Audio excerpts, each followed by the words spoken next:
This is the Unspoken Podcast on the Undetermined Podcast Network.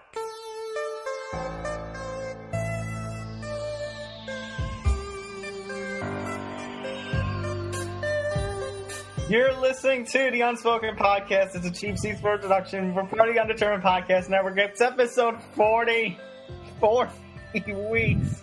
We've done this for 40 plus weeks already. It feels like we've done this for an eternity. Are you sure the three of us aren't actually in purgatory? Because purgatory's not supposed to be this much fun. Maybe. Well, they do say that sometimes being in hell could be more fun than being in heaven, but I don't know who really says that. Maybe I just say that. I don't know. No, Billy Joel said that. Oh, okay. Well, you know what? There is one person who might say heaven is better than hell, but you know what? We're not going to discuss politics, so I'll leave it out. And with that, we're just going to get right into the Oh, wait, I have an announcement to make. All right. So I did promise. I'm not going to harp too much on this because we have a shit ton to talk about because so much shit happened this week. It's making my head spin. Yes. So here's the big news.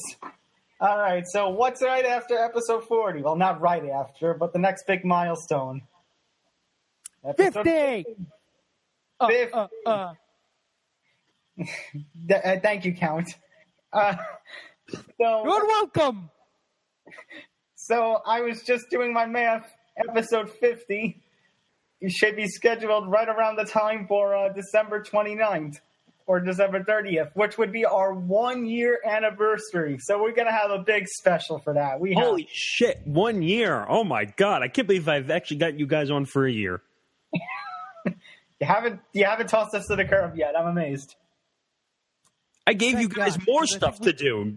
What are you talking about? I haven't thrown you out. I gave you 3 more combined podcasts. Oh, my God.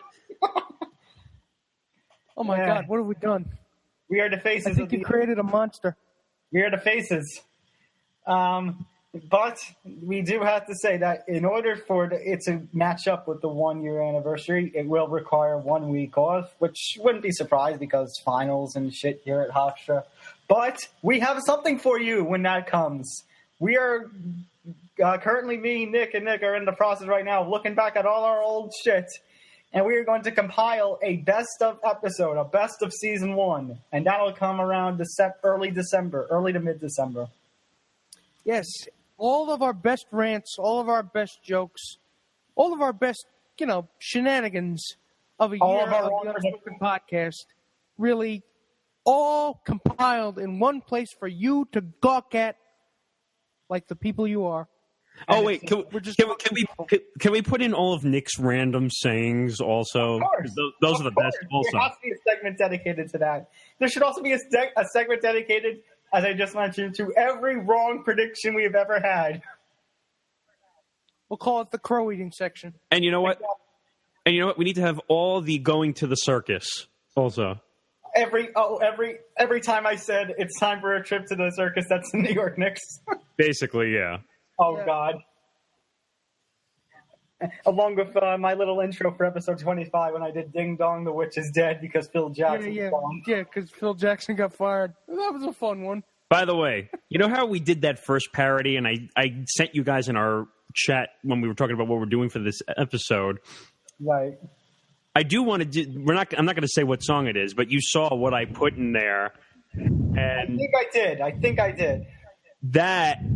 I have a good idea for a parody. We'll discuss it maybe for the next episode, maybe. We'll discuss it. Let's just get into this episode because, as I said, so much shit happened this week. So I have a poem for you guys to start today off. Go, Robert Burns. You are all familiar with it. Actually, you two are familiar with it, but not all the people might be familiar with it.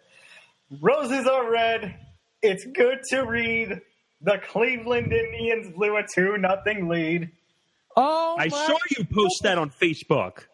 The New York Yankees. It really is. The comeback, the upset of 2017 in baseball. They are moving on to the American League Championship Series after winning games 3, 4, and 5. All right, wait a second. So Joe Girardi gets booed for not challenging.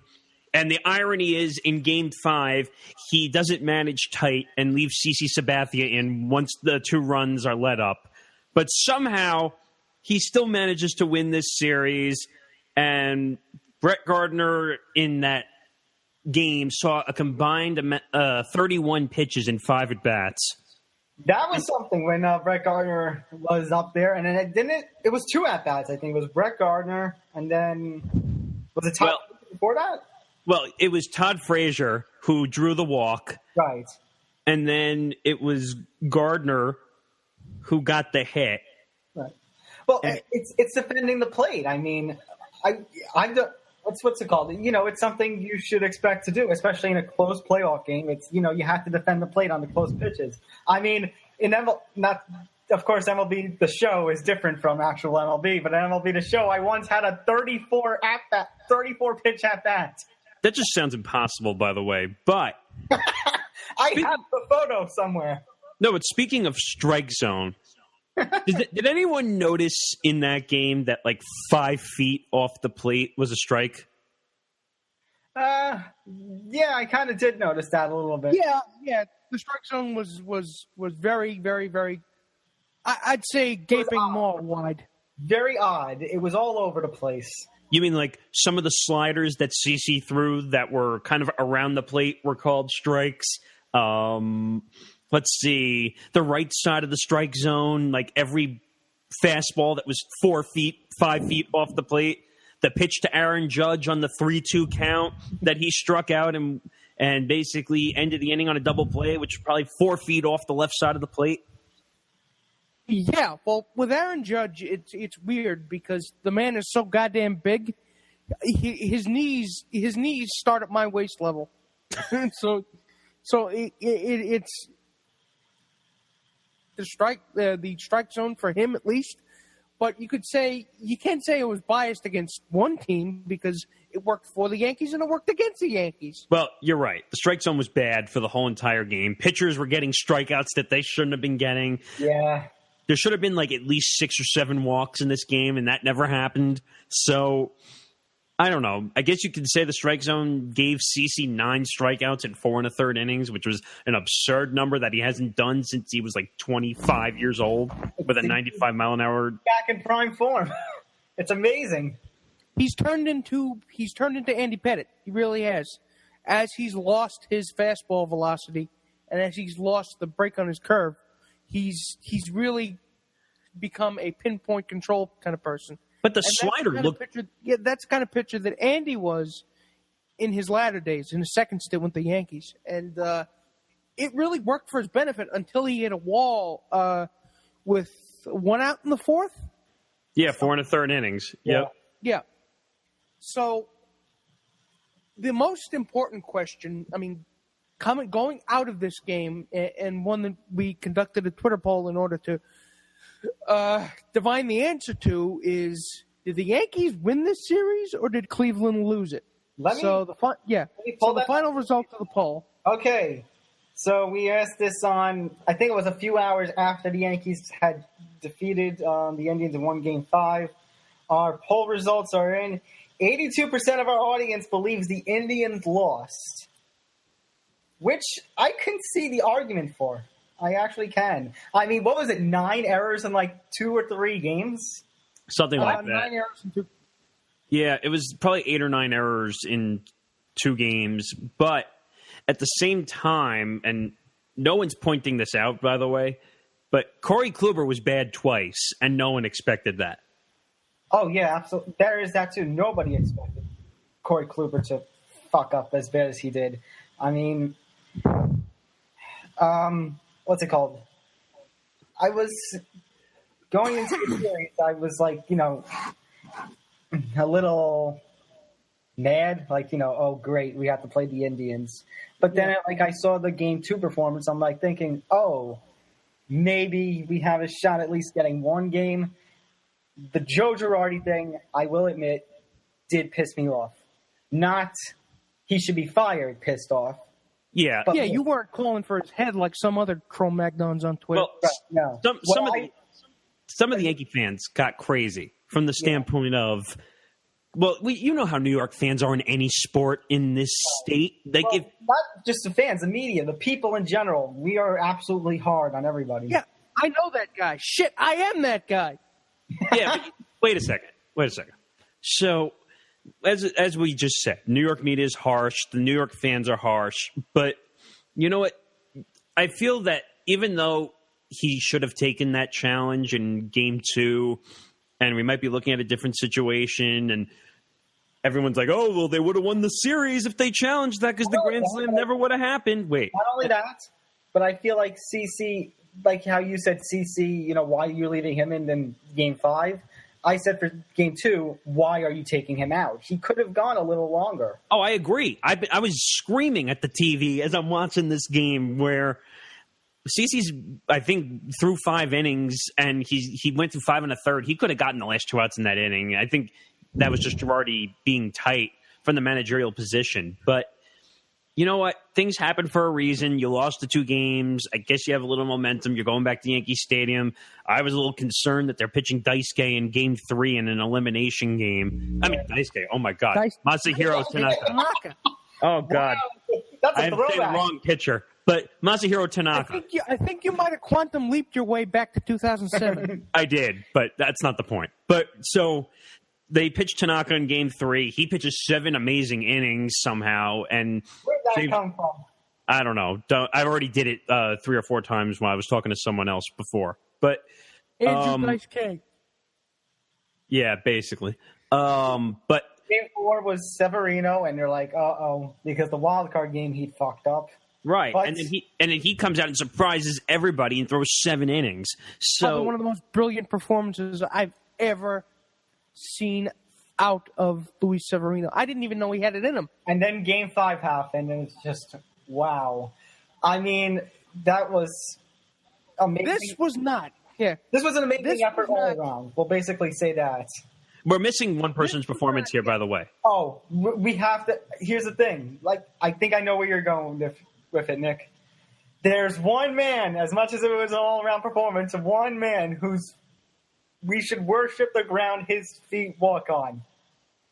Didi motherfucking Gregorius. Now, I heard Michael Case say this yesterday, and people were saying that people were criticizing the shit out of this guy when he took over in year 1 after Derek Jeter's retirement, and people wanted to cut him after 9 games because he wasn't performing and he was overswinging and there was a lot of pressure. Well, this just proves that you have to let people dig in where they are and give them a chance to experience New York and work hard. And now he saved our ass twice in the wild card. It's the same reason you let a cake cool before you frost it.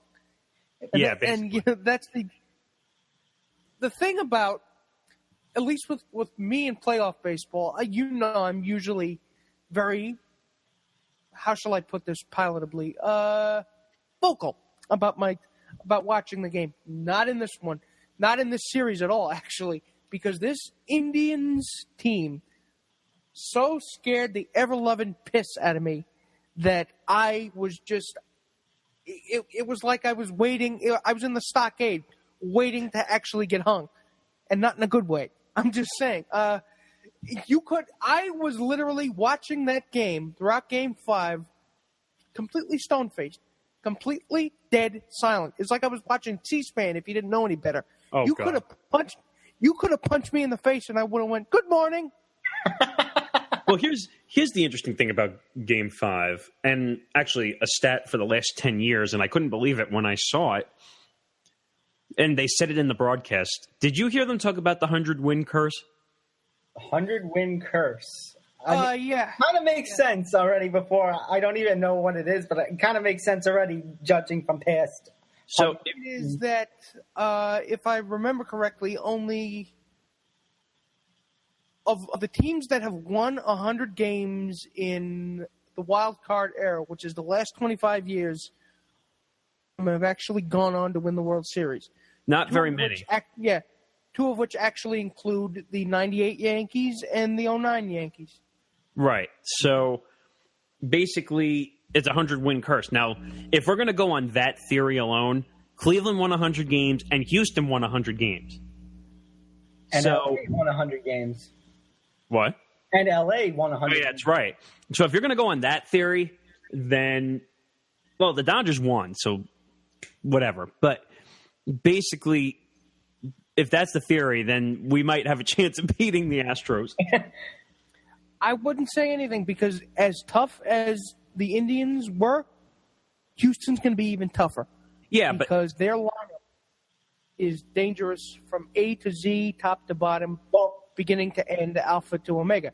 Well, all the baseball, all the what's it called? All the extreme baseball purists, the guys who love these young up and coming players, this is their wet dream of an ALCS. Oh yeah. You want my honest opinion? I think more people wanted the Indians and the Astros because that would have been the battle of two 100-win teams. Probably. But since we're talking about the Astros, here's why I think the Astros are going to struggle in the ALCS. Okay? So after Keuchel, who is not the same Keuchel that beat them in the wild card game last year, had a good season, had a great season, actually, but he's not the same pitcher. You have Verlander, number 2. Verlander's hittable. But who do you have after that for the Astros? Charlie Morton and McCullers. McCullers is in the bullpen. Yeah, but McCullers has, that's right, my bad. Yeah, but McCullers has a major shoulder injury. They moved him into the bullpen. Right, but McCullers has a major shoulder injury. So who do you have after Keuchel and Verlander? Nobody. So you're suggesting that they might pitch Keuchel or Verlander, or at least one of those pitchers on 3 days rest? I thought Keuchel and Verlander were already confirmed 1 and 2. They are. Yeah, No. I'm just saying that after those 2 games, you pretty much have nothing that's destructive after game 2. Well, you got to hope the Yankees. I absolutely would not count them out under any circumstances, though, Nick. Oh, I'm not counting them out, but I'm saying there is some flaws in their pitching rotation after Keuchel and Verlander. Well, I understand that, but based on what we've seen, and, well, Sanchez has had a better series than Judge, but if those 2 can't get going, it's going to be infinitely tougher, because the fact that they were able to beat a 100-win team, 22-game winning streak, one of the hottest teams in the regular season this year, without major contributions at all from Judge and Sanchez, is nothing short of a walk-on-water miracle. Yeah, but I think that's moot, though, because they just didn't pitch well. The 22-game win streak has nothing to do with this series. Throw the season series out the window. I don't care. The Indians won 5 out of 7 games, I think, against the Yankees this year. No one cares. The playoffs are a whole different animal. That is true, but here's the question, because a couple of my friends were debating this. The fact that it's like the Indians had one of the hottest endings to a regular season, winning 32 of 36 or whatever it was, and then, they lose in epic fashion. And Cleveland has had a history of this. I think they were talking about it on the Fox broadcast. 99, they've blown a lead. They blew a lead in 2001 playoffs. 2007, they blew a 3-1 lead for the Boston Red Sox in the ALCS. 97, in fact, the year they went to the World Series. They blew that lead. This is a history of Cleveland. But also, in this modern era, this wild card era, it's like if you finish a season hot like the Indians did, somehow, some way in the playoffs, you will run into a brick wall. That's my point, exactly, that this team is not able to finish. Look at last year. They made it to the World Series. They were up 3-1 and they lost. So look at the way that the team is built. Their bullpen let them down both times when it came to finishing a series. And this series, their fielding let them down. Absolutely. They were made to look like a freaking Little League World Series team. They looked like the Bad News Bears, for crying out loud, on that last play. You got the hit from Gardner. That's all fine. If there's no bad throw there, then that's not a 2-run insurance right there. That's 1-run scoring at the most.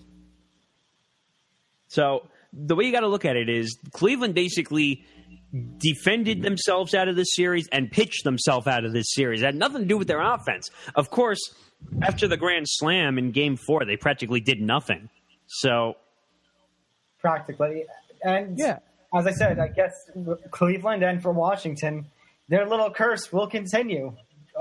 But we must not expect Houston to make the same kind of mistakes that Cleveland did. I don't expect it. I don't know. I mean, yeah, because they made. Let's take what they did to the Red Sox as really about, because the Red Sox were a really, really, really good team. But let's face it, they were able to make them look silly. But let's face it, the Astros made the Red Sox their bitch. Well, wait a second. Whoa. Wait a second. Even though the Red Sox won the division and they supposedly were better than the Yankees, I don't think the Red Sox were a better team than the Yankees. The Red Sox had flaws. They didn't have a third baseman, really. They weren't hitting for power. Dustin Pedroia was 70% at best. Okay? Their bullpen stunk. So I don't think they were a good team. Houston was supposed to... When Craig Kimbrell was nigh unhittable before Game 5. I don't think that, but the bullpen leading up to him was not good. Okay, so, and their starters. Don't get me started with the starters, okay? They pitched awful in this series. How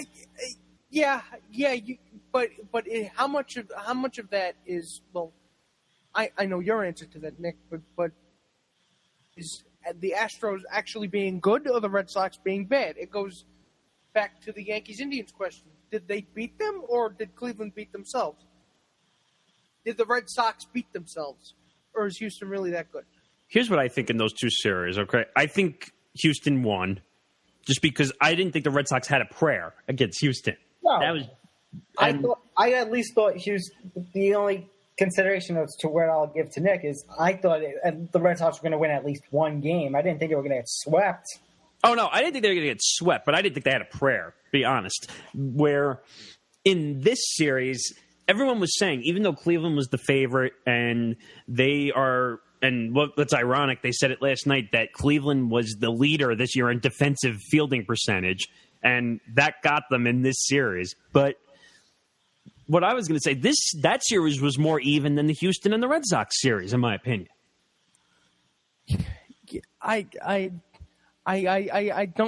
don't see it. I think that this Houston team is going to be one of the hardest, if not the hardest, task that the Yankees will face.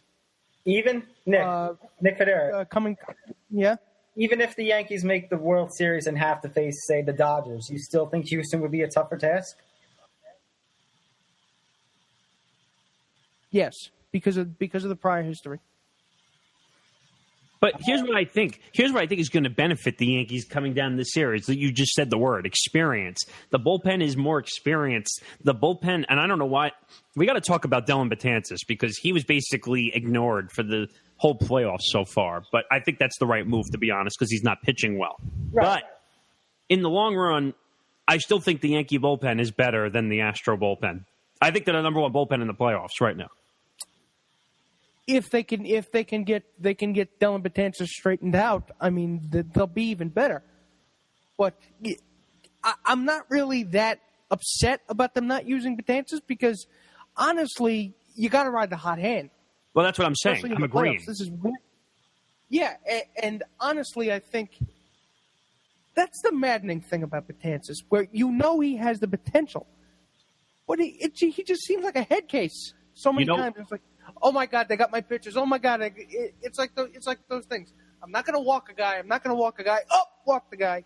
But you know why they didn't put him in, and now I understand it, because when they had the one-run lead, they couldn't afford for him to give up a base runner because he's not going to hold them. It's going to become a double, essentially, if he lets a runner on base. Yeah, and honestly, Girardi's attention, well, his focus when going matchup to matchup really has to focus on the guys that have already done shit in the playoffs. And speaking of Girardi, I want to say this. As mad as I was about the Game 2 incident, as mad as I was about that, and, a little scared considering the Chapman, CC Sabathia Instagram shenanigan, I'm so proud of this team. They came together. They were a team. After Todd Frazier stood up and basically said, we got to get our shit together, they came back and pulled, as I said, probably the biggest upset in baseball this year. By the way, you just brought something up interesting. I want to go back to it because a lot of people are saying on that replay that Girardi shouldn't have challenged it. It was definitely a hit by pitch. No, it wasn't a hit by pitch. If you watch the replay, it hits the bat and into the glove. It hits the knob of the bat and it goes into the glove. That would have been a strikeout. The grand slam doesn't happen. Now, you can't say what happens in the rest of the game, but for the most part, they're probably not coming back, and this is a different series. Well, yeah, most likely the Yankees win in 4. Even better. Right. So, for all the people that are saying that he shouldn't have at least thrown I shouldn't say throw, but at least requested a challenge, that's wrong. Take the challenge. Honestly, there's no point in talking about it anymore because they won the series. But I'm just saying, people were forgiven. No, I understand, but people were making a big deal that he didn't. Do I agree that he didn't have enough time? I'm not sure about that, but I'm just making the point. People were saying that it's a hit by pitch. Well, you got to watch the replays more. I would say, in fact, I'm just glad that I saw the emotion in Girardi in the Game 5 post-game press conference. I saw the emotion. He knew what he did wrong, and he's happy that he got the other chance. And he talked about how he had the burden on him all week. So, you definitely felt it. I felt for that guy. I really did. But if you want to look at a more, I don't want to say, because if you want to look at a more fluky collapse, all you need to do is look at last night's Nats Cubs game. And I'm sorry to say, Tom, but I don't even know what to say. I don't even have anything pithy to say. I'm just sorry. Like what I just said, Cleveland and Washington. Are these two cities that, just they can't win unless there's an epic collapse somewhere else? Well, I think that's a little drastic. But at the same time, I think Washington has been talked about as being a favorite for a long time. And if you look back to... It never happens. It never happens. You're right. So for Chicago, it happened for the longest time, like where they were starting to get good teams again, and they couldn't finish. So now it's going to be interesting to see. Can they get back to the World Series? Now, how interesting would it be if we had a Yankees-Cubs World Series? That might be the one where my heart gets broken, because it's like, as much as we're talking about the Yankees going against Cleveland, the Yankees going against Houston, those points we were making before about why the Yankees might have a chance, those might come back to haunt us and say that's why the Cubs would have the chance of repeating if that happens. But can you imagine all the historic significance? Oh, yeah. If the Yankees go to the World Series, they're either facing the Dodgers or the Cubs. Look at the freaking historic, stuff we can have. We might as well put throwback jerseys on and make the TVs black and white for those. I know, really. It was only 1981. They had color TV back then. I know. I'm talking about Yankees-Cubs specifically. Oh. Yeah. And Nick, I know 77, 78, and 81, but the thing is, the Yankees-Dodgers rivalry is more than those three series. It's in the freaking past, all the 1940s, 1950s. You're talking about the days, the Jackie Robinson days. You're talking about days. Yeah, right. You're talking about those days. But what a horrible way to lose. It just, because Scherzer came out there and it's not even his fault, and he's taking most of the blame for this. You know what, though? Scherzer was also hurt towards the end of the year. Wait a second. You know why Scherzer's going to get the blame? Because he's got the major contract. And then, have you noticed in all sports, whoever has the major contract is going to get blamed. So is it his fault necessarily? No. But because he has the big contract, he's going to get blamed. Even though he was hurt towards the end of the year. Yeah, but that's no excuse in the playoffs, though. Like, by the way, we got to talk about one point, since we're talking about stupidity when it comes to injuries or sickness. Okay. Steven Strasburg almost missing a game because he was sick, and this is the playoffs. You play through being sick. Okay, that's a fair point, because I was, not happy with Strasburg either. And he comes out and absolutely dominates the game and basically pisses off the media after the game and says, "Don't tell me what I can do." Well, that's just Steven Strasburg for you. Yeah, but he totally showed off the media. I'm sorry. He almost made himself look like an idiot, and he did a 180 and turned it around. See, that's... I get the feeling... I'd hate to say that this is this is what happens with Dusty Baker, but man, does that guy deserve a break. He does. You can't catch because it happened with the Cubs. If I remember correctly, I think he was managing the Steve Bartman game. Yeah, he was managing the Cubs for the Steve Bartman game, and my God, so much potential is just potentially great teams that he managed just get flushed down the toilet in the most ignominious circumstances. So, wait a minute, just so people are in context, so people know what you're talking about. You're talking about the 0-3 game between the Marlins and the Cubs at Wrigley Field, where the Moises Alou was trying to make the catch in the left field seats, essentially, really, which probably was a foul ball, but they should have called interference anyway, just so people have context.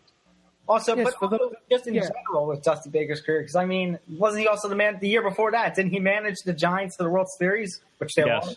Yes. Yeah, I think so. So poor man can't catch a break. You know what, though? He really can't. You know what, though? As much as he hasn't caught a break, there are certain stupidity moves he's made as manager, too. So, I can't... And this has got to piss Bryce Harper off to no end. You know what? If this come home. Yeah, well, that I don't know if that's going to happen. It's a little too early for that. But I think this makes the point that he is going to probably go somewhere since his team can't win. Yeah, I could see that. Could be, but I mean, no, go ahead. The thing that I've said about LeBron in the past episodes, I feel the same way about Bryce. If his team, it's not the same thing. I know, but I'm referring to if his team can't make the World Series, he's probably heading out. It's not the same thing, though, Nick, because in the NBA, you have dynasties, you have teams you play for. Yeah, look at the Warriors, look at the Bulls. I didn't mean it like that. What I meant, I meant it in the terms of the similar, not in the same context, but the circumstances. You're right, because I think eventually what's going to happen is Harper's going to go to another big market team, whether it's the Yankees or the Cubs or something like that. But I don't know. Is it similar? Yes, but it's not the same thing because the NBA, you can win more consecutively. I know, the NBA is freaking super teams. But we're going to get to this for a while, no pun intended. So let's get some predictions in. ALCS, NLCS. What are we thinking? I am going to hope to God that I am proven wrong and say Astros in 6. I will. This goes back to what I told you yesterday, Nick Federa. If I go against the Yankees each time, and each time I have to eat crow for the Yankees to move on, like I did with the Indian series, I will eat as much crow as possible. So absolutely, give me a KFC spork and give me all the crow, because I shall eat it. I shall open up my gaping maw and scarf it down as if I was Heavy D at a buffet. All right, can we add that to the best of, please? Yes, yes, we will. But for that same reason, I will agree with Nick. I will say Astros in 6, and I will pray to God that I am wrong. All right, let's see. I've been thinking about this, waiting for the episode to come up. I'm kind of like in between right now, but I got to go with my gut. Now, I have 2 explanations for this. So I think it's either going to be the Yankees in 6 because they're at home game 6, right? No, 3-4-5. Yeah. Is it 3-4-5? I forgot the format. So it's, what is it, 2-3-2? 1-2 in Houston, 3-4-5 in New York, and then 6-7 in Houston. Oh, so it's a 2-3-2 format. All right. If they can split the 2 games in Houston, I think they can win this in 6. So I'm going to. You think they can win 2 at home? In other words. Yeah. So I think that they'll split the first two games, and because I don't think Keuchel and Verlander are going to win both games there in Houston. So I think that it's going to be Yankees in 6. I hope to God you're right. And by the way, as far as the NL goes, I'm going to say Dodgers in 5. And by the way, Terry Francona, that's for 2004. What do you got for the Dodgers series? For the Dodgers-Cubs series, I can't believe I'm going to say this, but the feeling, like we mentioned before, the feeling that I had gotten from the Yankees as they were coming back against the Indians, and the feeling last year about the Cubs, it's coming back to me. And I did say at the beginning of the year, Cubs will repeat as champions. So I'm going to stick with that. I'm going to say Cubs in 6. My official prediction will be an Astro-Cubs World Series, although I pray it's a Yankees-Cubs World Series. Wait a minute. So you have the Cubs winning on the road? I do. I think at some point the Dodgers are going to collapse. Like we talked about with Washington and Cleveland, this is Los Angeles. They just hit a brick wall at this point. You know what? I think that, believe it or not, and I don't say this very often, I might have to agree with Tom, actually, because the Dodgers have had a reputation the past 2-3 years of not winning, and Kershaw, someone's got to fix his mind mentally because he does not pitch well in the playoffs. And I think if he doesn't pitch well, then the Dodgers can't win. So I am going to take the Cubs in 6 like Tom did. The only difference being my official prediction is Astros-Cubs, although I am praying my prayer of a prediction is yours, Nick, of a Yankees-Cubs. Talk about a TV dream if the Yankees-Cubs play in the World Series. Oh, you will see television executives. They'll be so happy they might even sacrifice a chicken. Or wait, even better, we might see a black cat go running out on the field. Oh, God. Not again. Please tell me you understand what that's from. Yes, I know what that's from. Well, like we were saying, it's like as much as, there's a hope of, maybe the Astros and Dodgers are going to be a 100-win team versus 100-win team. For the purposes, for some TV execs are probably hoping for the Yankees to do it because, like I said, Yankees-Dodgers or Yankees-Cubs. That's classic baseball right there. Wait a minute. So if the two of them make it, does that mean it's the curse of the Bambino too if the Yankees win? Don't go talking about curses. No, I'm just saying. Curses. No, I'm serious. That would be curse of the Bambino too. Why? Because wasn't that Yankees Cubs in 1908? No, that's curse of the Bambino. Oh, wait a minute. I'm confusing things. Oh God, don't mind me at the moment. I didn't get a lot of sleep. That's really bad. That's really wrong there, Nick. Wait a minute. That's Yankees Red Sox. Oh damn. Okay. I'm good. I'm there. And this is for you as well as it is for Cleveland. Oh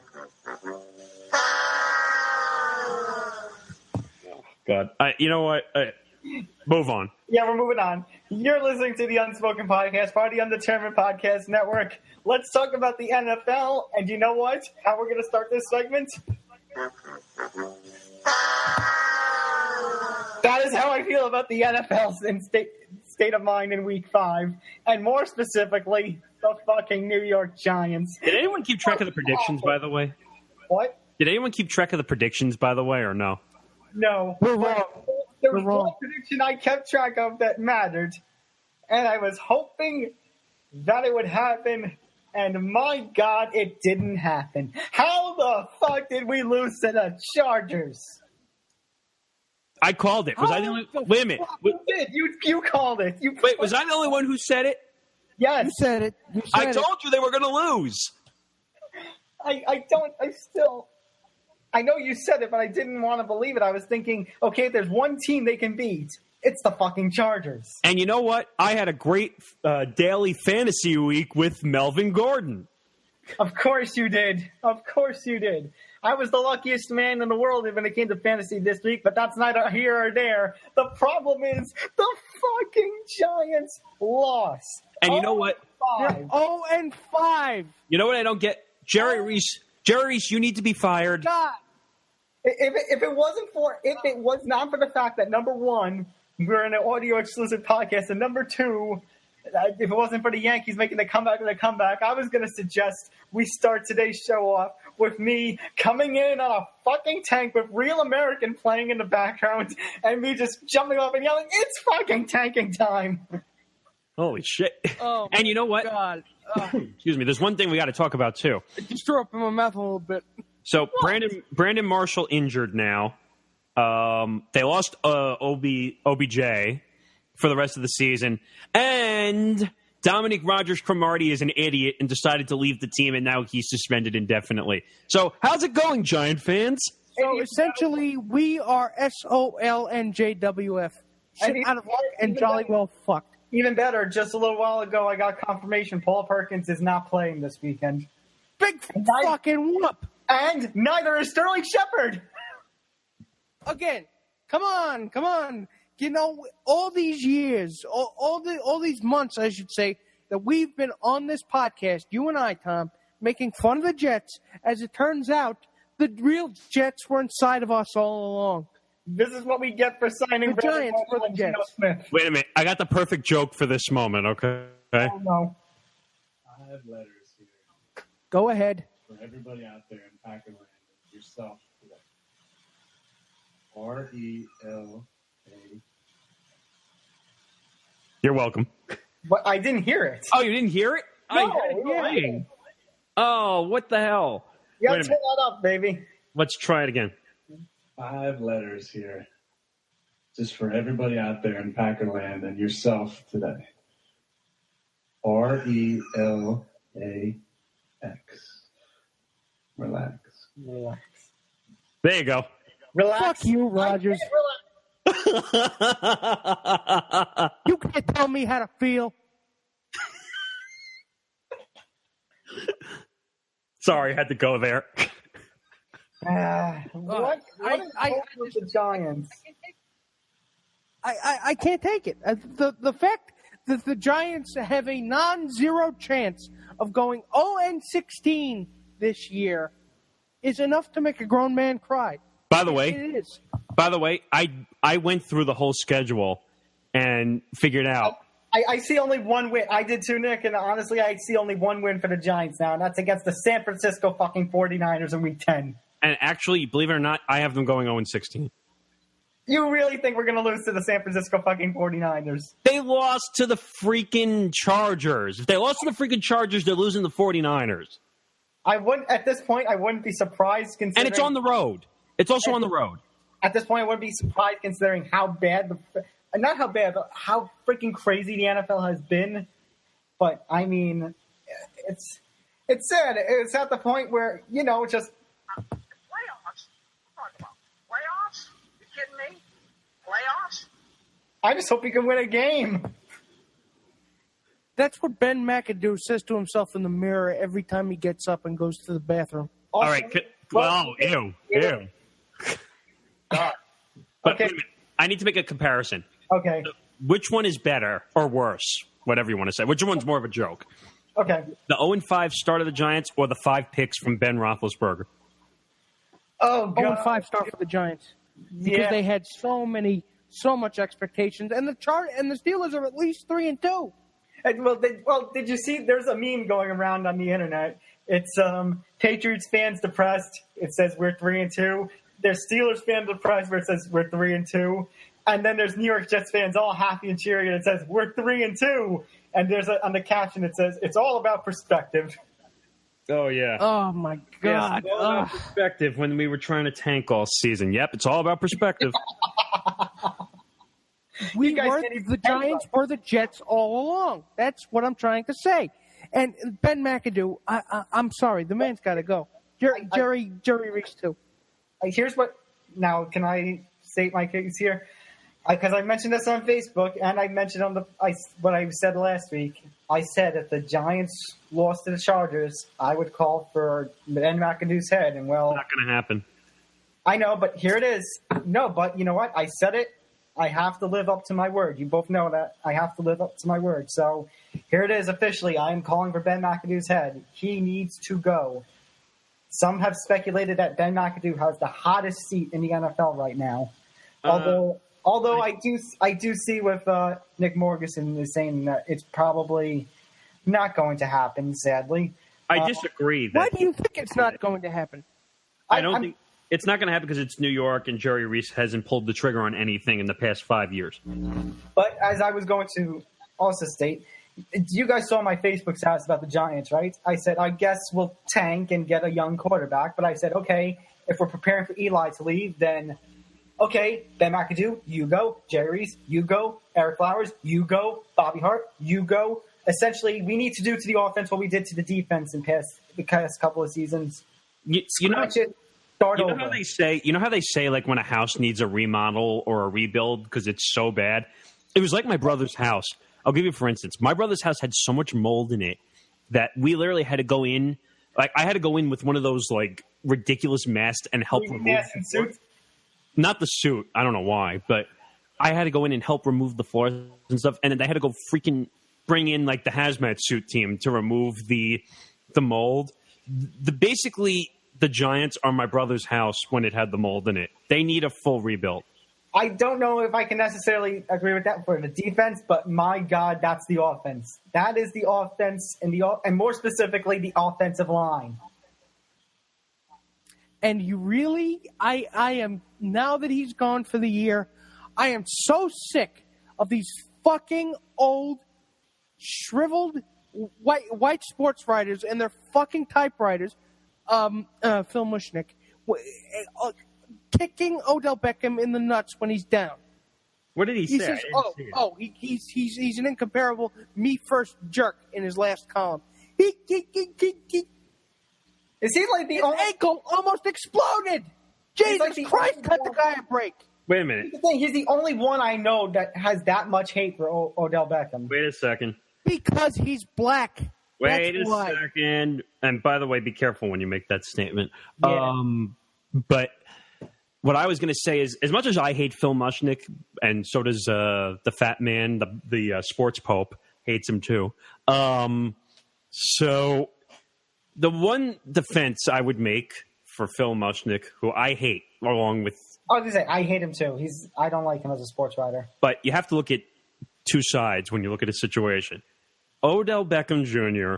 has not performed up to his value that everyone was expecting. Also, have you noticed, I saw this meme, and I don't remember how long ago it was, ever since the boat incident, he has not performed. I wouldn't blame the boat for this. No, I'm not blaming the boat. All right. I was really overzealous in racism. But to imply that it's because of a fucking boat trip that he's not performing well? I'm not saying it was the boat. I'm saying that he does a lot of weird things and he calls himself out as wanting to be the highest paid player in the league, which was ridiculous because he's not nowhere near the value of the best players in the NFL. So he's got to cool it a little bit. So which I actually can agree with a little bit. In that some ways, like when he did the dog peeing celebration, it was like, okay, but you're down 21 to fuck, or was it 14-7? It was like 14-7 or something. Yeah, you can't celebrate like that when, your team is down. Unless you're making a hell of a catch like you did against the Cowboys back in, your rookie year or whatever. And you know what? I think he's still got some maturing to do, to be honest with you. That part I can also agree with. I may not agree with all of the hatred that Phil Mushnick has. But I don't either. But I do think Odell needs to mature a little. Although some of this underperforming, yes, part of it I can blame him, but part of him is also just this fucking Giants offense is fucking terrible. And also, because he has no offensive line, Eli's getting knocked on his ass 80% of the time. I blame the offensive line for this week's loss because that one fucking fumble. I'm sorry. I don't know, 185, 190 at most. I probably could have done a better job holding him. I could have done a better job, and I'm disabled. I understand, but at the same time, you can't just blame, like people say, you can't blame your situation for why you're losing. There has to be other reasons. You have to do the best with the situation you have. Oh, I know, but I'm putting the offensive line as number one. That's true. The line was still dog shit. It was dog shit no matter how much money you invested in the defense and getting Eli some more weapons. It didn't matter a fucking lick if they were not able to keep Eli on his feet. No, I agree with you. These are the same problems that were there last year. Yeah. They're just being exposed because now they know where to hit them. And we have an offensive coordinator who's just posing as a head coach. Well, yeah, and remember what people said about Steve Spagnuolo before you left. That's all I have to say about that. And just to go off from this Giants thing and talk about something else, Week 5-ish, back to the Ben Roethlisberger thing. Number one, my God, you got your ass kicked by fucking Blake Bortles and the Jacksonville Jaguars. But it was fucking funny to see towards the end of the game, Leonard Fournette suddenly take off. It's like, oh my God, just that's hammering a nail in past the coffin and through the coffin. Although it did help one of my fantasy teams. But number two, we have a little saying in the combat sports world. Dana White likes to say this, the UFC president, because of Roethlisberger's comments of, do I even have it anymore? The minute that R word starts to hit your head, time to hit it. No, it's true. You're right. If he needs to retire, then he's got to go. Probably done it already. Right, exactly. And, not just that, but I mean, let's face it. All those quarterbacks that we know have known growing up, they are hitting the road. Hayden's gone. We've said Eli probably isn't going to stick around too much longer. Sometime soon, Ben's going to be going too. I just don't think Eli's as good of a quarterback anymore as everyone thinks he is. I think he's just done almost. I don't think he's as good as he once was, but I'm not one of those fans like I said on Sunday on Facebook that, I don't think he's as bad as some people also say. I think that's just more Giant troubles. This Giants offense is the biggest piece of turd I've seen so far this NFL season. And they're not doing anything to fix it. I mean, exactly my point.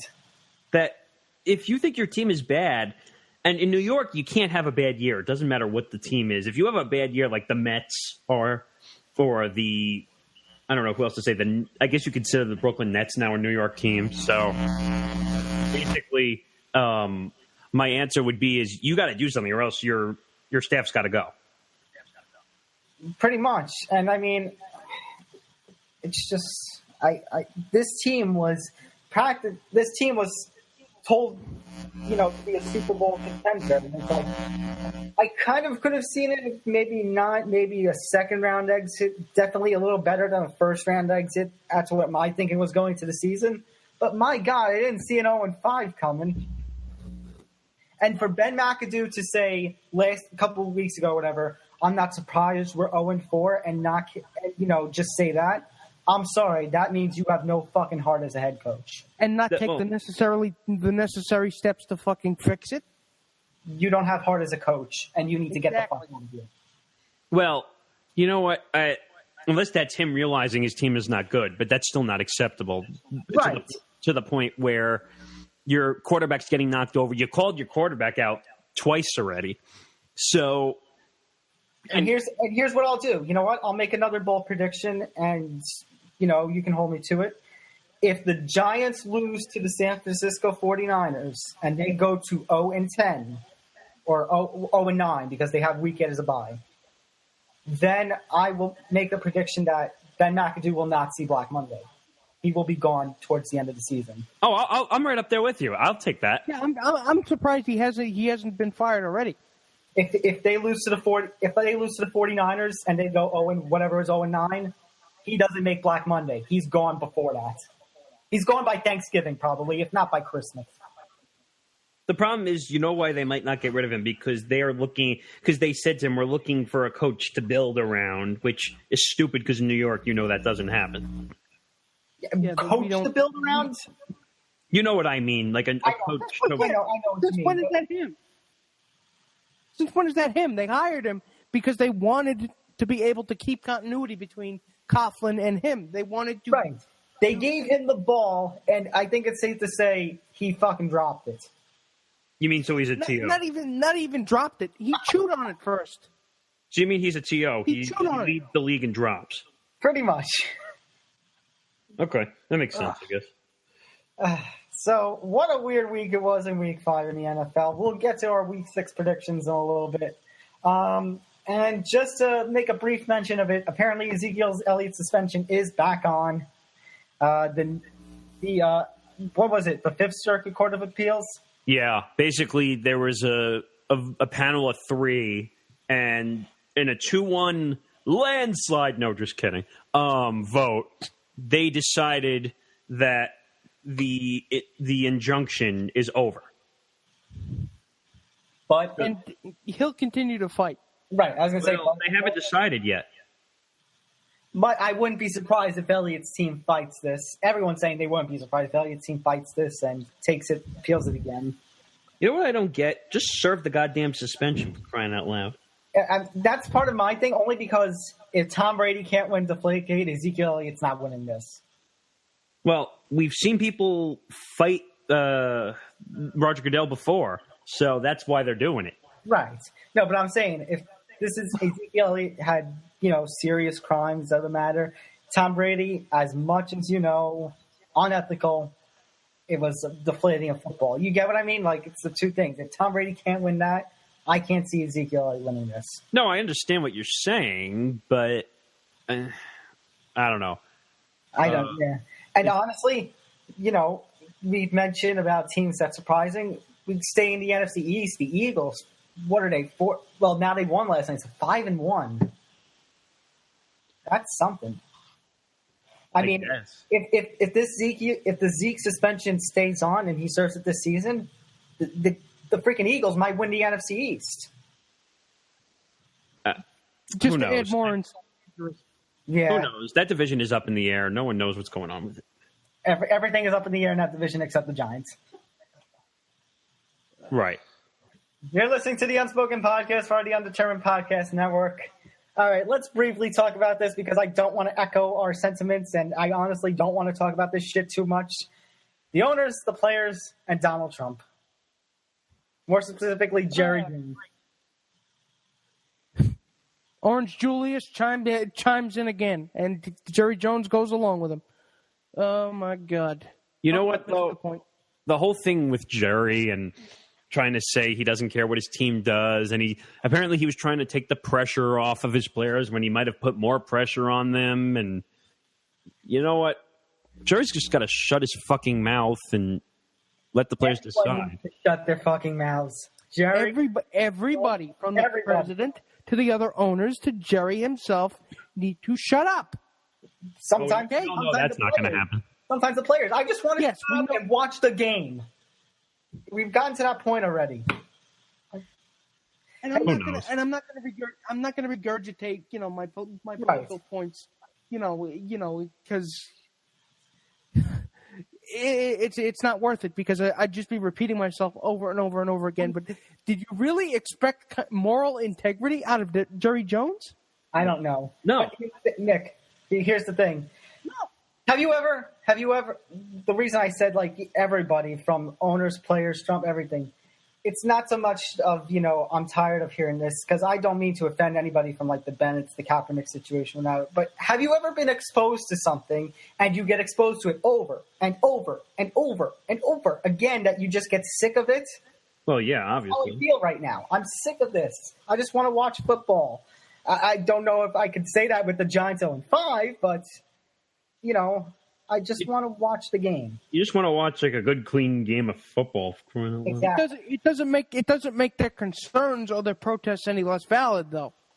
No, but I'm saying it doesn't make anything right or wrong or not. But it's just I don't know what I know. There's a word for it, but when you get exposed to something over and over again, it's just I'm feeling numb now. It's like it's regurgitation, basically. Which is why I don't want to spend too much time on this topic because we discussed it weeks ago.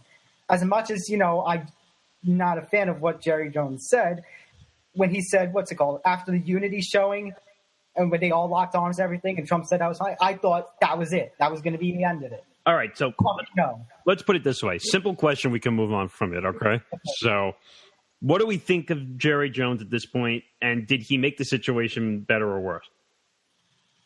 He made it worse. He made it absolutely worse. He made a terrible situation into an absolute screaming dumpster fire because he could have said solidarity. He could have stood in solidarity with his players, saying that I don't necessarily agree with them, but you know what? They have legitimate grievances and they have a right to protest peacefully, which they have been doing. But no, he decided to cash in on his friendship with Trump and drag us into this shit again. As I said, when everybody locked arms in week 3 and Trump said that was fine, everything, I thought this was done. But no, it continued. Week 4, Trump opened his mouth again. And now suddenly, I thought the owners made statements before that they were standing with the players. What the fuck with this turnaround? I don't get it. I'm so baffled. I'm so confused. Like we mentioned before. Because they only care about green. They don't care about black. Before they stood with the players, the commissioner did too. It was like, all the protests and stuff. I'm like, I have such a headache. Like I said, I've become so numb to this situation that it just, I don't know, man. Their social awareness, the NFL, it only goes as far as they can turn it into a goddamned branding opportunity.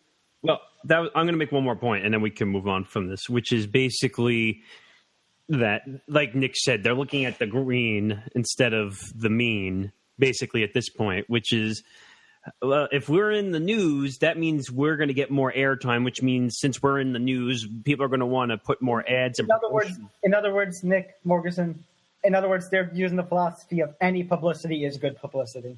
Right. And actually, I have a good segue since we're talking about, about advertisements and boycotts. Oh, here we go.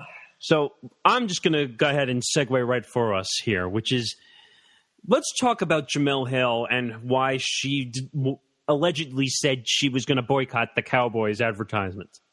Allegedly. Everything we say on this podcast is practically allegedly. Well, that's why I made sure, because some people, now that we heard she's gotten suspended, what are our thoughts on her getting suspended? Yes, no, indifferent? What thoughts? What a craven move by ESPN. Because what she said, if you parse what she said, compared to what she said about Trump weeks ago, it's anodyne. It really is. She wasn't making a political statement. All she was saying is, well, the gist of it is, if you don't agree with Jerry Jones, you boycott his advertising. You hit it where it hurts. Their wallets. Yeah, but there's a problem with that statement, and I'll tell you why. So, excuse me, that when you can't boycott the product that's paying your bills, okay? So the NFL doesn't pay her bills. ESPN does. But who's paying the money to ESPN that eventually is getting distributed to the employees? So are you implying that ESPN is basically a mouthpiece for the NFL? Because that's not. They are. Of course they are. And that's not fucking right. Of course they're a mouthpiece. Who do you think they're paying money to the NFL to make money off advertising revenue because they're playing Monday Night Football? They're playing highlights. What do you think Fox, CBS, and Amazon, Twitter, when they had them last year, what do you think they're doing? They're mouthpieces for the NFL. So where's the damn line? Where's the damn line? When can you say, okay, we hired her for our opinions, let her express them? You want my opinion? Even when they're as non-controversial as what she said. She should have been suspended. From her own personal Twitter account, nonetheless.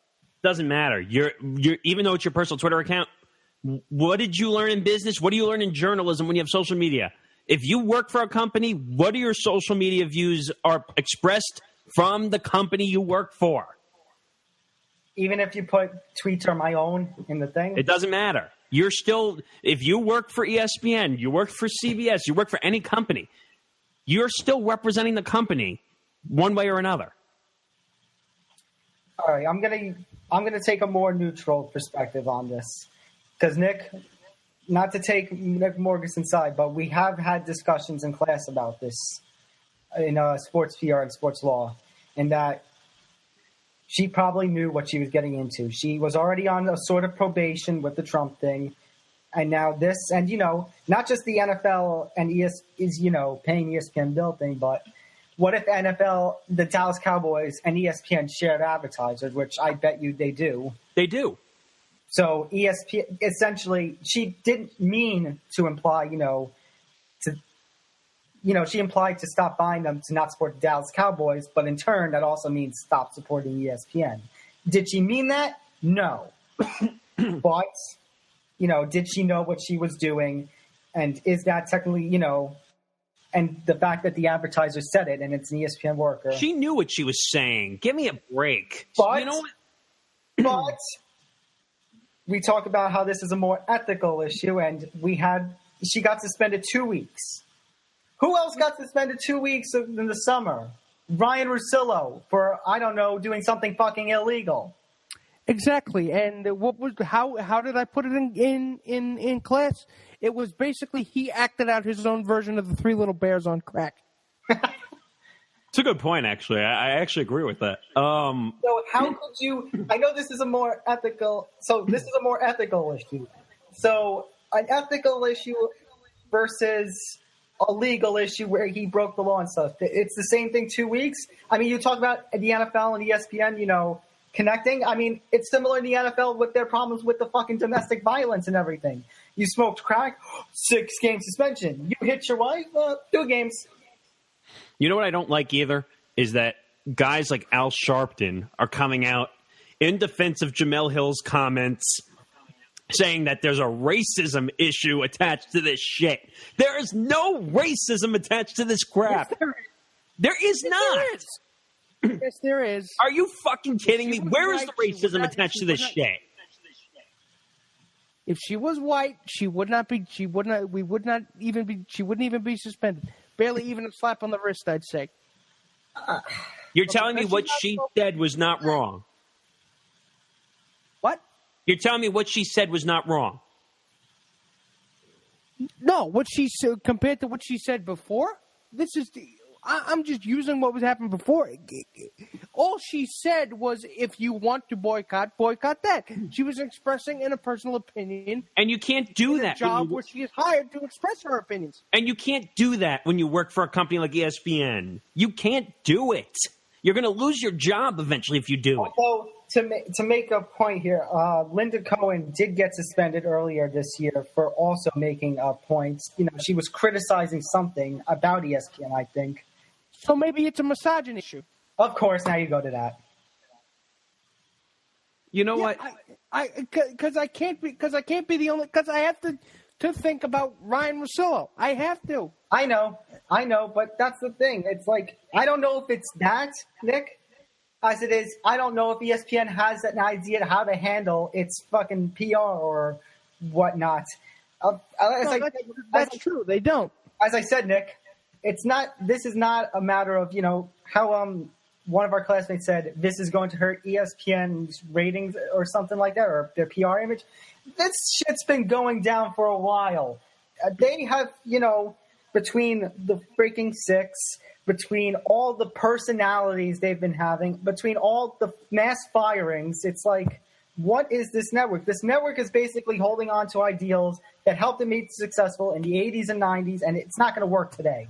I got to barge in for a second here. Now, if you look at have you noticed that the Six has not put out a ratings book since they started? And I barely watch any ESPN. I'll be honest. No, but there's a point I'm making here. Have you noticed the irony that you can't find a ratings book for the Six with Jemele Hill and Michael Smith? Oh, that's right, because their ratings stink, and the only way they can make ratings is by saying stupid shit. I'll be honest. It's not just the Six. It's basically all of ESPN. No, but you've seen rating books for all the other shows. This one you haven't. I was going with people are cutting the cord on ESPN. They are very personality-driven heavy. Plus, the freaking firing of all the writers and stuff earlier this year, that probably didn't help.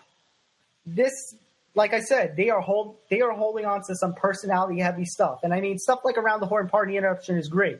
That shit helped make ESPN and increased it even more in the 90s and above. They are at a point right now where they are so personality-driven that it's a fucking headache. Well, look at their SportsCenter branding, okay? So who do they have? They have SportsCenter AM with a bunch of their personalities. Then you don't see SportsCenter again until the 6th, which I think is the worst SportsCenter in 10 years.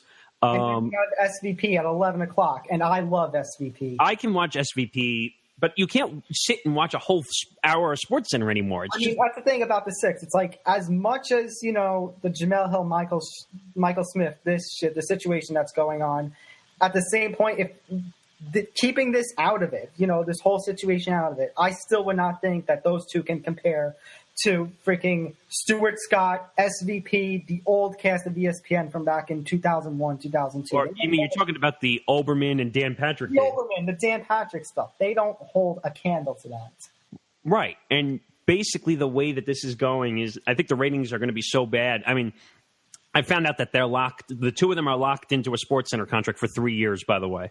So Well, let's consider ESPN's contracts. They have a contract for Monday Night Football, $20 billion, and it's always a shit game.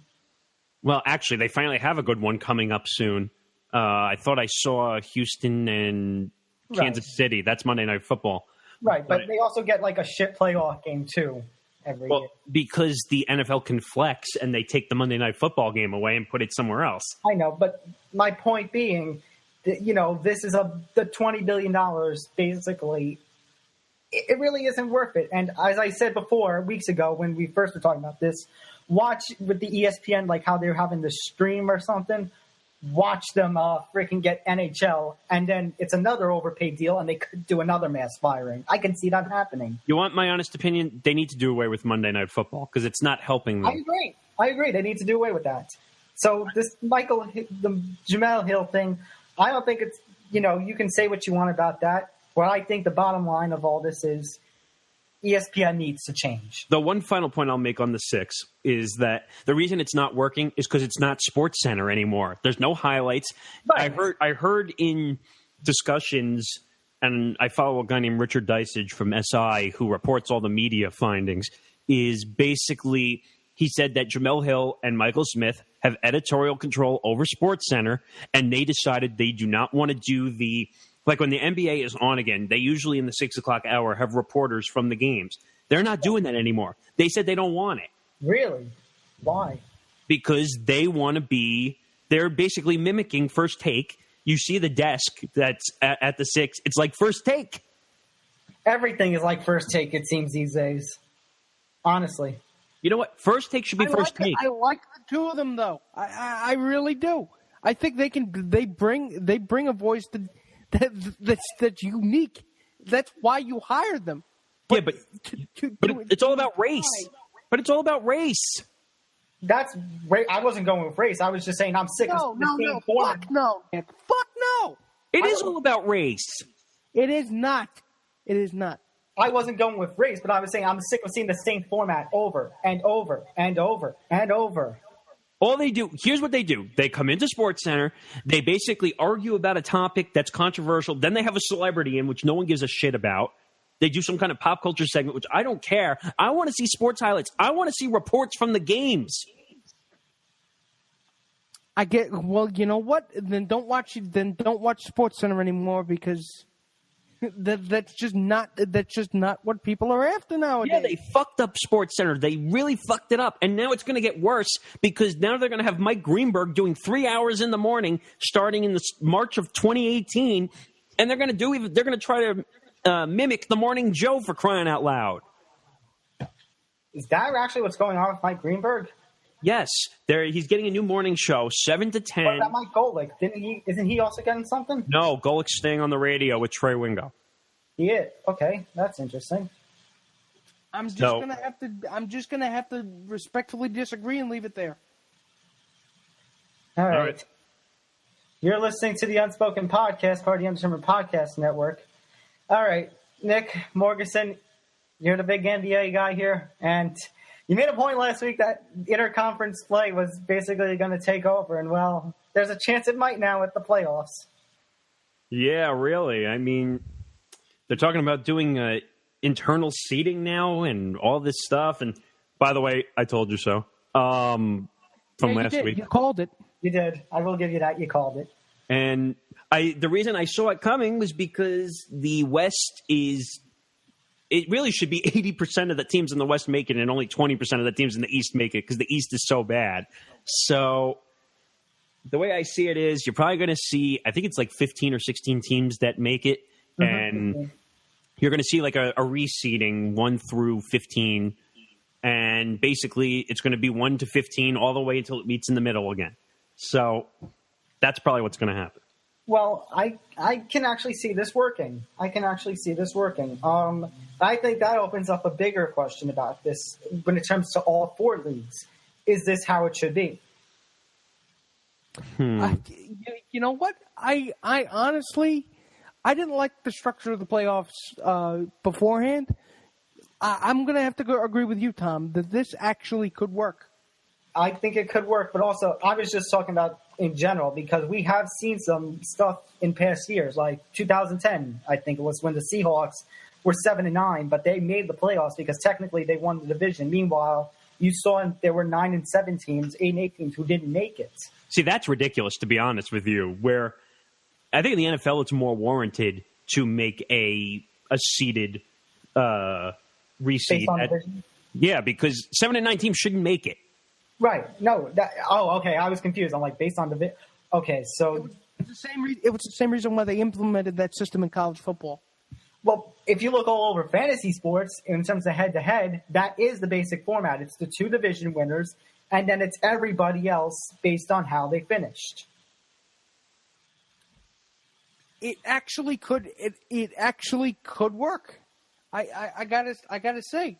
No, I don't agree with with most of what Adam Silver comes up with, because a lot of the ideas that he's doing with the NBA are really, really, really stupid. Case in point, wanting to what we saw in Gant's class the other day, where he wants to turn NBA broadcasts into into streams on Twitch. I disagree with that. You disagree with the idea, or you disagree that he disagrees? No, I disagree with the idea of putting NBA on Twitch. Oh no, he's not actually putting NBA on Twitch. He wants to make it like it. He wants what? He wants to make it like it. He wants like a social media feed going across. He wants more information being displayed. You mean like on the TV screen, or what do you mean? I think that's what he means, right, Nick? Yeah, if you've ever seen a Twitch broadcast, you see all these different widgets and all these different statistics and all these Twitter feeds. So they basically want to personalize. So you basically get that on your. They're just pasting a shit ton of graphics on there. Yeah, but that's what NBA TV does. They have the bottom line with all the Twitter accounts and stuff. MLB Network has it. NHL Network has it. NFL Network has it. So it's really the same thing. But now you're also going to have companies like Facebook, Twitter, Amazon coming into the fray. Well, Amazon's already in, and actually, believe it or not, they lost a ton of money, I heard, from the NFL game. So, although I've heard some funny stuff about Amazon. Like I heard you can adjust the language of the commentary. So like, yeah, you can. Yep. I've heard you can have like a German commentary team commentating the game. Oh yeah. Yep. Well, yeah, because Amazon's to make an angry language sound even angrier. Yeah, because it's Amazon's an international product, so they have to offer it in different languages. Right, but we also had one of our classmates also said that you could also listen in like the British form of English, the British accent. So that's got to be really creepy. And it's also, I dare say he's thrown an interception, by Jove. Yeah, but that's the thing. It's not even like like, didn't our one classmate say it's like it's weird to hear them because they're commentating, a game that's not natural for them? All right, everybody, pip pip cheerio. So, I mean, what do we think in terms of what Adam Silver wants to do with the NBA? What do we think of that when it comes to the whole sports world in general? Like, the NHL has something similar, although it's like the top 3 in each division plus 2 wild cards, which I think works actually. I don't think it's going to bother the NHL as much. Well, the NHL had to do a realignment because they had a problem with their divisions. Right, they had to. So that's the thing. It happened recently, so I'm not too worried about the NHL, but NFL, MLB and NFL, is this how it should be? Oh, with the NBA. The NBA, they need the realignment really bad just because the the conferences are not even at all. So they need to even out the East and the West if they want fair competition. Which I could see. But for Major League Baseball, go ahead. The NFL, I say yes. It's needed. It's needed badly in the NFL, too. They need to realign somehow. The problem you have with the NFL, though, is... I don't know about realignments. I mean, you could obviously state the obvious for that. Dallas is playing in a division called the NFC East. Right, that's the problem. So you're going to have to figure out how to realign based on travel. But not just that, but I also mean, as much as the Seahawks that one season had an upset victory over the Saints in the playoffs, still, I feel like a team that deserves it more should get it more. Oh, by the way, before we finish with the alignments, the Yankee lineup was announced for the game. Oh, for game 1 tonight? Yes. All right, let's hear it. So it's Gardner, Judge, Sanchez, Gregorius in the 4th spot again, Castro, Hicks, Bird, Holiday back in the lineup, and Frazier.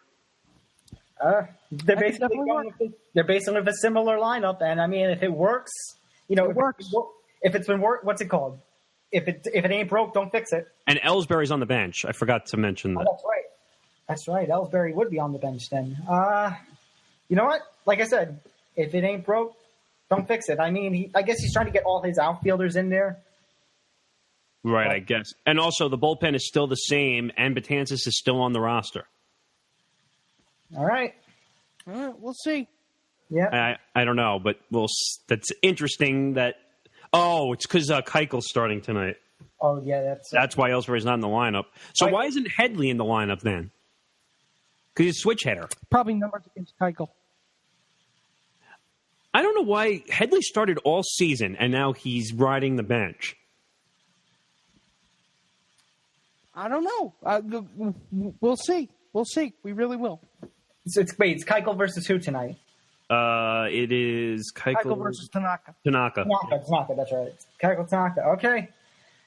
Let's see about that. You're listening to the Unspoken Podcast, Fighting Uncertain Podcast Network. We have never talked soccer on this podcast before. Tonight breaks it.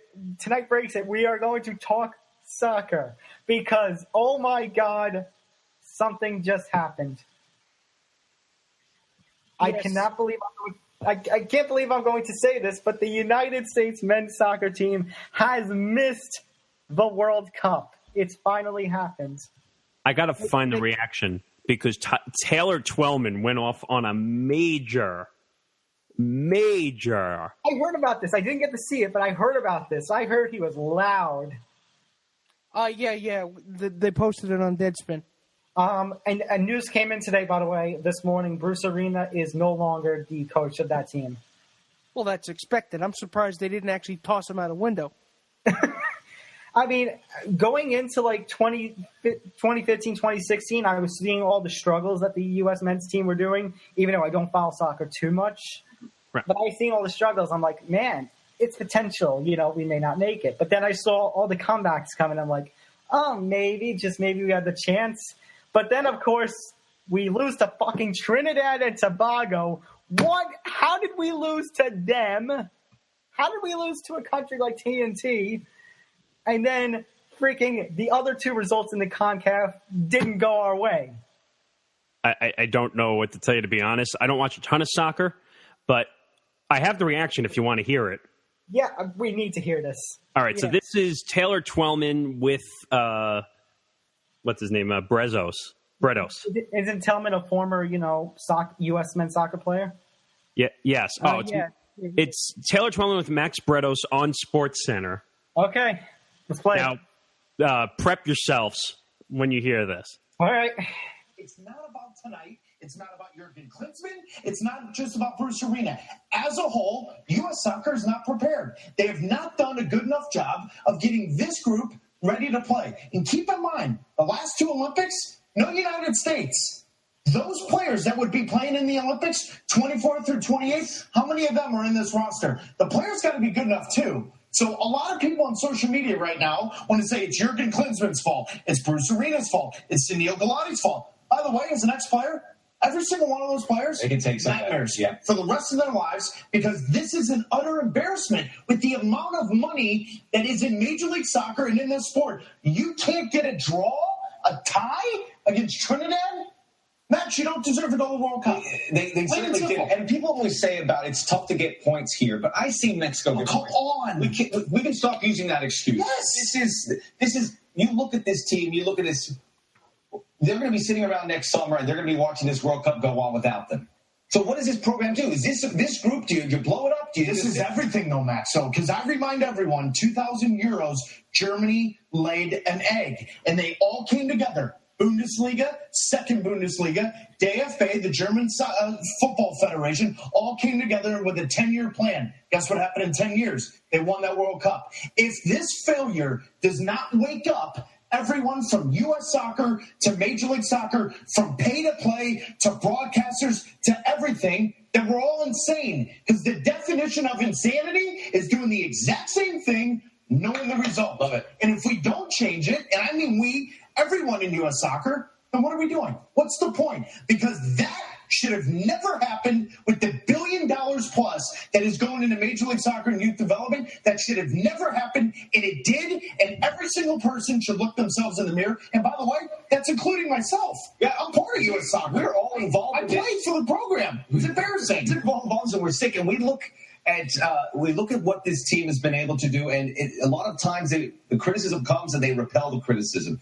The criticism is going to come in. I hear what you're saying now. The gloves are off at this point, and people got to be real. Well, you and I have talked about this off camera. Well, guess what? I see that little red light. It's on. Yeah. I'm going to bring it up right now. Okay. The gloves should have been off years ago. We should have been having real criticism. And the discussion after Brazil, Max, was can we beat the Colombians and the Belgians and the Argentinas of the world? Are you kidding me? We can't beat Trinidad on a field that's too wet and too heavy? What are we doing? What are we doing? This is the discussion that's being had. It's remarkable to me when I go on this stupid thing right here at how angry people are when the rest of the world, Belgium played Bosnia on a cow pasture.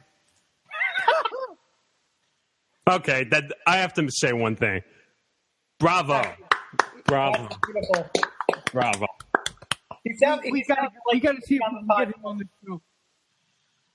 he could be on this podcast.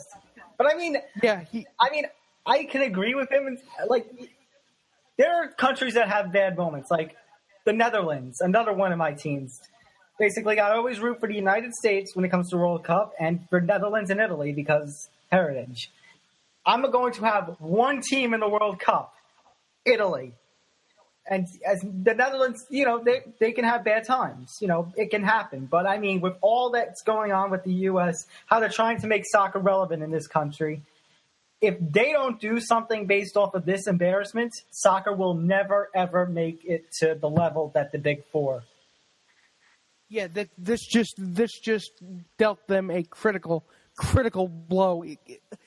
I wouldn't be surprised if their dreams are entirely dashed because they need to remove their heads from their asses.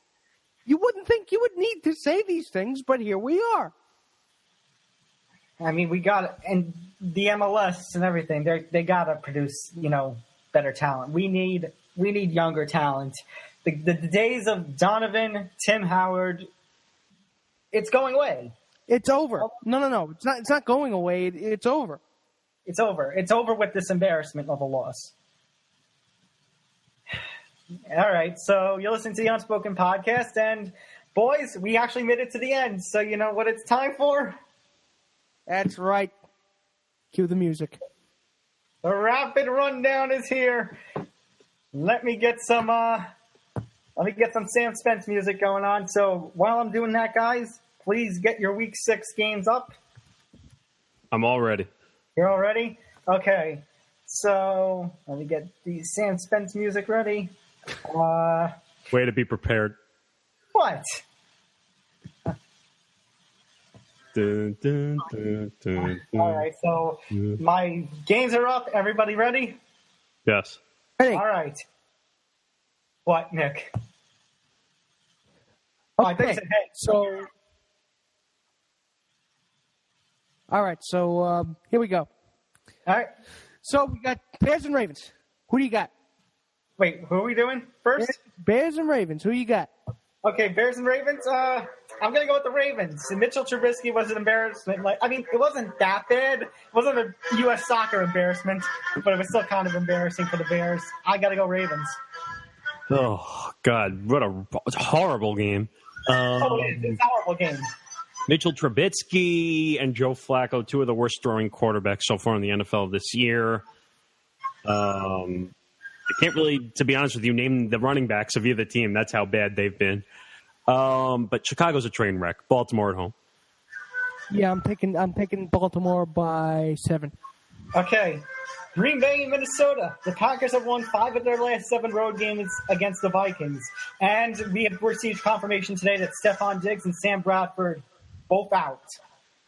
I mean, I could see Case Keenum and Adam Thielen, doing some stuff, even Kyle Rudolph, but it's not going to be enough against Genghis Khan Rodgers. No way. Packers by 21. Packers. All right. Next 1 o'clock game, we got Miami and Atlanta. Are you kidding me? Jay Cutler against Matt Ryan? Atlanta all the fucking way. Atlanta by 20. Atlanta by 14. Atlanta. By far. All right.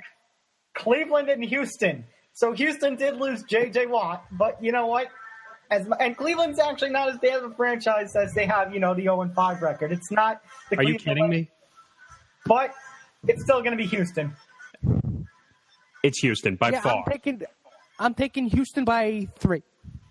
What? And Nick, wait, Houston by 3? What? Yep. Are you kidding me? They don't have J.J. Watt, so therefore. Hold up. Freeze the music. Freeze the music. Okay. Wait. Okay, the part was too good. I couldn't pause it. Freeze the music, okay? Did you just say Houston by 3? Yes.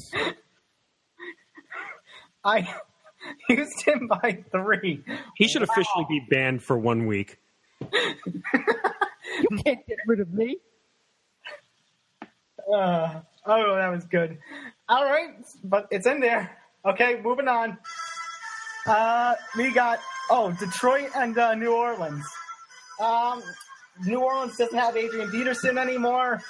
He got traded to Arizona. Not that matters. Right. He wasn't getting many touches anyways. Coincidentally enough, by the way, Chris Johnson, who a few months ago, early September, was bugging for AP to get more touches, got released when AP came. Pure irony. But I could see a big game for Mark Ingram. I'm going to go New Orleans. I'm going to go New Orleans by 7.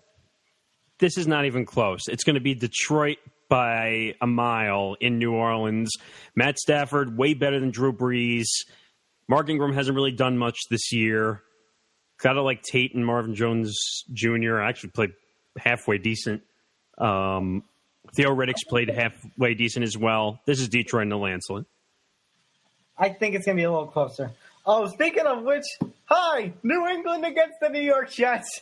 Okay, so I'm going to start because I have a thought about this game. Oh, no. Now, as much as New England should be the clear-cut favorite because the Jets are, how do you say it, shitty on offense, every time the Jets find a way to make this a game in the last 2 minutes against the Patriots. But now I'm concerned with the Tom Brady shoulder injury, even though he's going to play. I still got to take the Patriots, but it's going to be close. This has got to be – I understand where all the Jets fans are coming from with all the hype plus Tom Brady's shoulder, but this is still – you got to prove me really wrong game. Patriots. Oh, no, it's going to be the Patriots. It's by how much we don't know. Nick, Federa? I can't take the Patriots by 1 billion, but I can't take them by 14, so I'll take them by 14. 14? Okay. San Francisco and Washington. Oh, another bad game. This is the week of bad games. Oh, yeah. But Washington has proven that they can actually play halfway decent. Exactly. So, you can't take San Francisco. Never. You got to take Washington. No, I'm taking Washington by 7. Tampa Bay and Arizona. As I mentioned, it's AP's debut in Arizona. He has become a Cardinal. guess what? That's still not going to matter. Even if he has a good game, they are playing against a red-hot Tampa Bay team. Tampa Bay by 10. This is an interesting game, believe it or not. I know that's weird to be said, but Carson Palmer does not look good at all. They don't have their wide receiver. They don't have David Johnson either. Right. So they're up Schitt's Creek without a paddle. I think it's going to be a medium scoring game, maybe, but I'm going to take Tampa and Arizona. And speaking of, normally I would say speaking of bad games, LA Rams, Jacksonville, but Jacksonville's coming off a win against Pittsburgh, and the Rams are actually 3-2. This is going to be a very low scoring game. I still think it's going to be a low scoring game, but they're both coming in with 3-2 records. Holy cow. I still think the Rams have a better offensive attack than Jacksonville. Allen Hurns has not performed. Blake Bortles is probably the worst quarterback in all of history right now. I'll give credit where credit's due. Leonard Fournette is amazing talent. That's the only reason why they were in the game last week. And and Jacksonville's defense picked apart Ben Roethlisberger, but I'm putting out more on Ben. So I'm going to go LA Rams with this. This is going to be the Rams, but it's going to be some ridiculously low-scoring game. I'm going to take the Rams by 7.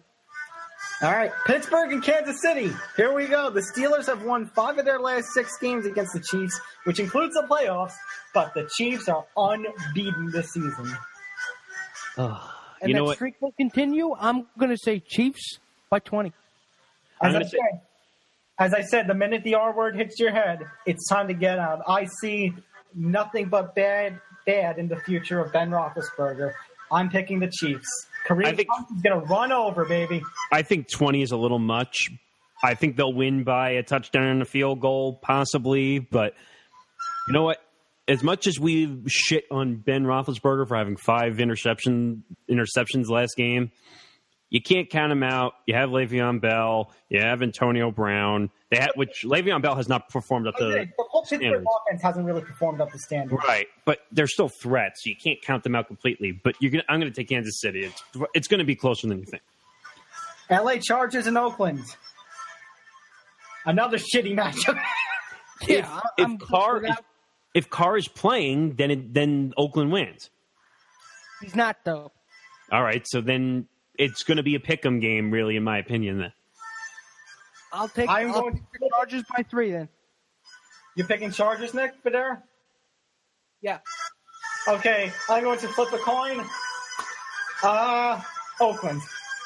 I don't know who to pick. Like I said, it's a picking game. I got to pick one. I mean, it's in Oakland, and Oakland is a much better home team than they are on the road. So I got to take Oakland. Like I said, it's a fucking coin flip this week. When you flip a coin, you take the home team usually. Oh, and speaking of bad games, even the Sunday Night Football matchups are terrible. It's the New York Giants and the Denver Broncos. The Broncos quarterback, Trevor Siemian, has 6 touchdown passes in his last 2 games against NFC opponents. And you know what? I said before, if the Giants lost last week to the Chargers, they need the tank. So every week, I am going to go against the Giants. As much as it hurts me as a Giants fan, I'm picking Denver. Look up in the sky. It's a crashing bird. It's a crashing plane. It's a dead bird. It's 0-6. I'm taking the Broncos by 10. Well, if I have them going 0-16, I have them losing. So, yeah, they're going to lose, and they're going to lose badly. In Denver, no one plays well in Denver because of the altitude also. So, right. It's Denver.